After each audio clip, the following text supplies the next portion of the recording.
हळदीच्या या जातीची लागवड करून तुम्ही चांगला नफा कमवू शकता, पण त्याआधी हॅलो कृषीला फॉलो करा. हळदीची लागवड करणाऱ्या शेतकऱ्यांना जास्त नफा मिळवण्यासाठी NDH-98 एक उत्तम पर्याय आहे. ही जात विविध हवामानासाठी योग्य आहे आणि हेक्टरी 350 क्विंटलपर्यंत उत्पादन देते.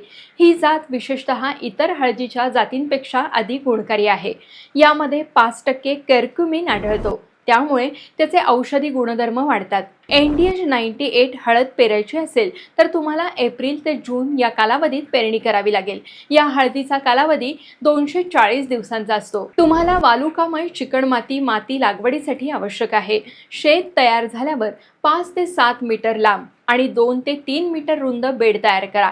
पेरणीसाठी 30 ते 45 सेंटीमीटरच्या ओळीत 20 ते 25 सेंटीमीटर अंतर ठेवावं.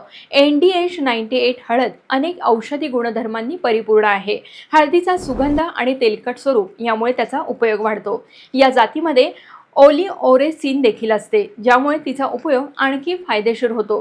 तुम्हाला या किंवा इतर कोणत्याही वाणाचं बियाणं योग्य दरात हवं असेल तर आजच गुगल प्ले स्टोअरवरून हॅलो कृषी मोबाईल ॲप डाउनलोड करा. इथं तुम्हाला लागवडीपासून ते थेट मार्केटपर्यंत सगळी मदत पुरवण्यात येईल.